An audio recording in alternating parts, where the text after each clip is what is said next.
Friends, അപ്പോൾ നമുക്ക് നമ്മുടെ നെക്സ്റ്റ് റെസിപ്പിയായുള്ള ഇഞ്ചിക്കറി ഉണ്ടാക്കാൻ തുടങ്ങിയാലോ. അപ്പം ഞങ്ങളുടെ അവിടെ ഇഞ്ചിക്കറി വെക്കുന്ന രീതിയിലാണ് ഞാനിവിടെ കാണിക്കാൻ പോകുന്നത്. അതിലേക്ക് ഞാൻ നമ്മുടെ ഇവിടെ UAE കിട്ടുന്ന ഇഞ്ചി കുറച്ച് വലിയ, നമ്മുടെ നാട്ടിലെ ഇഞ്ചി ടൈപ്പ് അല്ല, ഇച്ചിരി വലിയ ഇഞ്ചിയാണ്. അപ്പോൾ ഇച്ചിരി വെള്ളമൊക്കെ കൂടുതലാണ് അതിനകത്ത്. അപ്പം ഞാനത് എന്തായാലും നമ്മൾ ഇഞ്ചി വറുത്തതിന് ശേഷം പൊടിച്ചെടുക്കുന്നുണ്ട്. അതുകൊണ്ട് ഞാൻ അത്യാവശ്യം ഇങ്ങനെ ഈ ഒരു വലുപ്പത്തിൽ ഒരു വലിയ കഷ്ണം ഇഞ്ചി കൊത്തി അരിഞ്ഞിട്ടുണ്ട്. പിന്നെ കൊച്ചുള്ളിക്ക് പകരം ഒരു ചെറിയ സവോളയുടെ കുറച്ച് ഒരു പോർഷൻ മുറിച്ചതും 3-4 വെളുത്തുള്ളിയും കൂടെ അരിഞ്ഞെടുത്തിട്ടുണ്ട്. ഇതിനെ നമുക്ക് വെളിച്ചെണ്ണയിൽ നന്നായിട്ട് വറുത്തെടുക്കാം. അതിലേക്ക് നമുക്കൊരു പാൻ വെക്കാം. പാനിലേക്ക് നമുക്ക് ഒരു 2 ടേബിൾ സ്പൂണോളം വെളിച്ചെണ്ണ ഒഴിച്ചു കൊടുക്കാം. വെളിച്ചെണ്ണ മസ്റ്റാണ്. അതൊന്ന് ചൂടായി വരുമ്പോഴത്തേന് നമുക്ക് അരിഞ്ഞു വെച്ചിരിക്കുന്ന ഇഞ്ചിയും വെളുത്തുള്ളിയും സവോളയുടെ ചെറിയ കഷ്ണവും കൂടെ ഇട്ട് നമുക്ക് നന്നായിട്ട് വഴറ്റിയെടുക്കാം.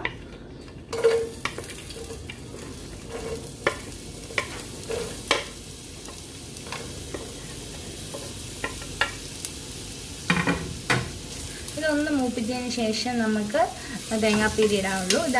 ആദ്യം ഇതിൻ്റെ വെള്ളമൊക്കെ വറ്റി പാതി മൂപ്പാകട്ടെ.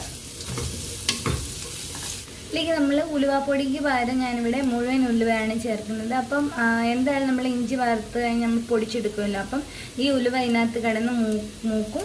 എന്തായാലും അപ്പം നമ്മൾ പൊടിച്ചെടുക്കുമ്പോൾ അത് കറക്റ്റ് ആയിക്കോളും. അതിനായിട്ട് ഞാനൊരു നുള്ള് ഉലുവ ഇട്ട് കൊടുത്തിട്ടുണ്ട്. ഇതൊന്ന് വഴന്ന് തുടങ്ങുമ്പോഴത്തേന് നമുക്കിനി തേങ്ങാപ്പീരി ഇട്ട് കൊടുക്കാം.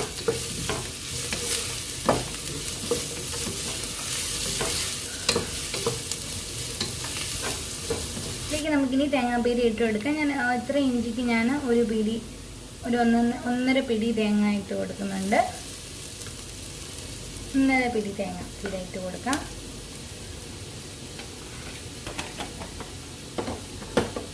അത് നന്നായിട്ട് ഇളക്കി തേങ്ങ ഇഞ്ചി നന്നായിട്ട് വറുത്തെടുക്കണം.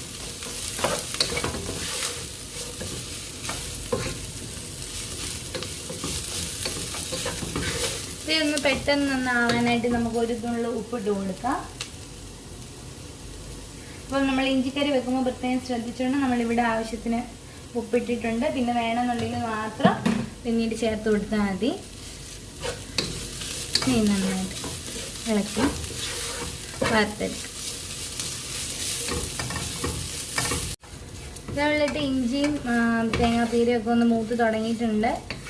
വെള്ളം എല്ലാം വലിയ നല്ല ഡ്രൈ ആയിട്ടുണ്ട്. നല്ലൊരു മൂപ്പിച്ചെടുക്കുക. നമ്മൾ വറുത്തരച്ച് കറിക്ക് പോകുന്നത് നല്ലതായിട്ട് വറുത്തെടുക്കുക. പിന്നെ ഒരു കുറച്ചുകൂടി മൂക്കുമ്പോഴത്തേന് നമുക്ക് മസാല ഇട്ട് കൊടുക്കാം.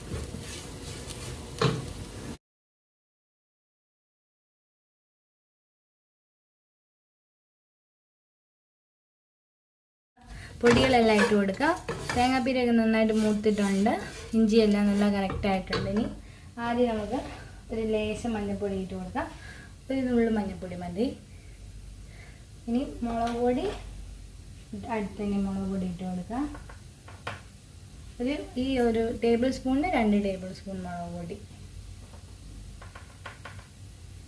2 ടേബിൾ സ്പൂൺ മുളക് പൊടി ഇട്ട് കൊടുക്കുക. ഈ സമയത്ത് തീ ലോ ഫ്ലെയിമിൽ വയ്ക്കുക. കരിഞ്ഞു പോകുമെന്നുണ്ടെങ്കിൽ തീ ഓഫ് ചെയ്തിട്ടിട്ടായാലും പൊടി ഇട്ടാൽ മതി.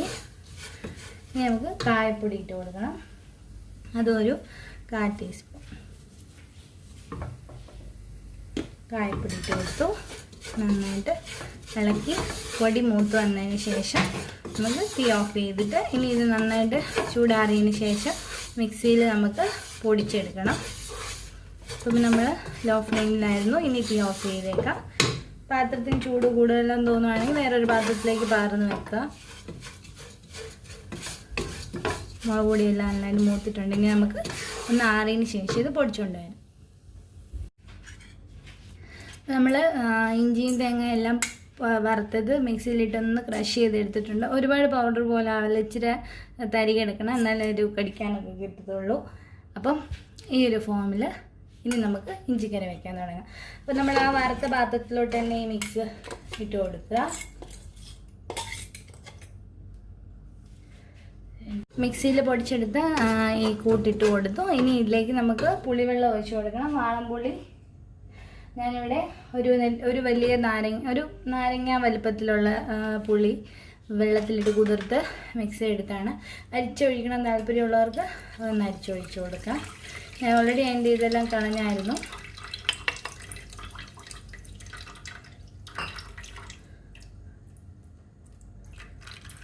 അപ്പോൾ നമ്മൾ മൊത്തത്തിൽ ഈ ഒരു കപ്പ് നിറച്ച് വെള്ളം എടുത്തിട്ട് പുളി മിക്സ് ചെയ്ത് ഒഴിച്ചിട്ടുണ്ട്. ഇനി എന്നാൽ നമ്മൾ കുറുകി വരണമല്ലോ, അപ്പോൾ അത്രയും വെള്ളം ഒഴിച്ച് കൊടുത്ത് ഉപ്പൊക്കെ ഇട്ടിട്ടുണ്ട്.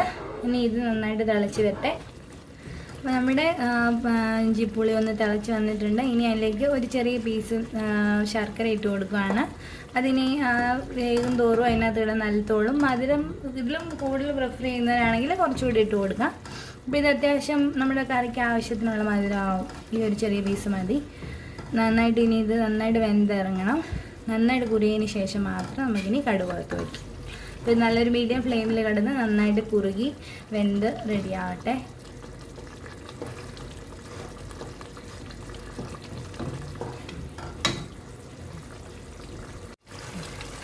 നമ്മുടെ ഇഞ്ചിക്കറി നമ്മൾ ആദ്യം ഒഴിച്ചതിലും ഒരു പകുതി പോർഷനായിട്ട് നന്നായിട്ട് കുറുകി വന്ന് തുടങ്ങിയിട്ടുണ്ട്. ഇതൊരു ഇച്ചിരി കൂടെ കഴിയുമ്പോഴത്തേന് നമുക്ക് ബാക്കി കടുക് തളിച്ച് ചേർക്കാം. ഞാൻ ഇഞ്ചിക്കറി ഒന്ന് തീ ഓഫ് ചെയ്ത് മാറ്റി വെച്ചിട്ടുണ്ട്. ഇനി നമുക്ക് കടുക് വറുത്ത് ചേർക്കാം. അതിനകത്ത് നമുക്ക് കുറച്ച് വെളിച്ചെണ്ണ ഒഴിച്ച് കൊടുക്കാം. കുറച്ച് വെളിച്ചെണ്ണ ഒഴിക്കുക. എന്നിട്ട് ഞാനിവിടെ കുറച്ച് സാധനം എടുത്ത് വെച്ചിട്ടുണ്ട്. ഒരു പീസ് വറ്റൽമുളക് മുറിച്ചത്, ചെറിയ ഉള്ളി അരിഞ്ഞതും, കുറച്ച് കറിവേപ്പിലയും. ഇത് മൂന്നും കൂടെ ഇട്ട് നമുക്ക് കടുക് വറുത്ത് ചേർത്ത് കൊടുക്കാം.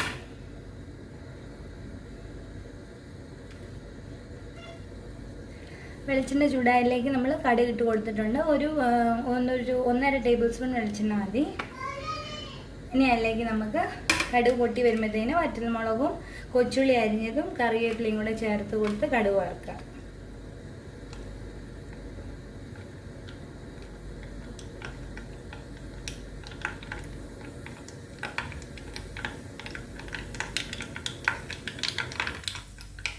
അതിലേക്ക് വറ്റൽമുളക് ഇട്ട് കൊടുക്കാം. ചെറുതായിട്ട് അരിഞ്ഞ് വെച്ചിരിക്കുന്ന കൊച്ചുള്ളി ഇട്ട് കൊടുക്കുക. ഇനി കറിവേപ്പിലയും ചേർത്ത് കൊടുക്കാം.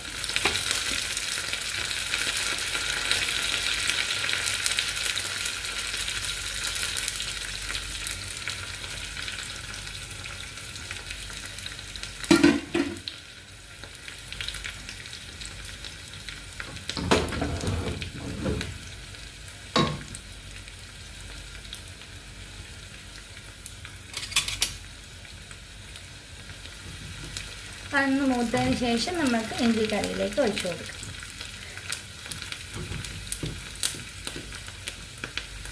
കടുക് വറുക്കുന്നതിന് ഒരു മണത്തിന് നമ്മൾ ഒരു സ്വല്പം മഞ്ഞൾപ്പൊടി ഇട്ട് കൊടുക്കുന്നുണ്ട്. ജസ്റ്റ് ഒരു മണത്തിനും ആ ഒരു നിറത്തിനും വേണ്ടി ഒരു അല്പം മഞ്ഞൾപ്പൊടി. നന്നായിട്ട് മൂത്തിട്ട് നമുക്ക്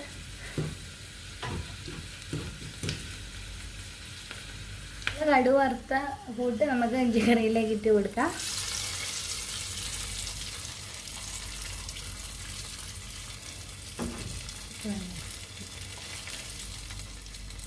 ഇനി ഒരു 2 മിനിറ്റ് ഒന്ന് അടച്ചു വെക്കാം.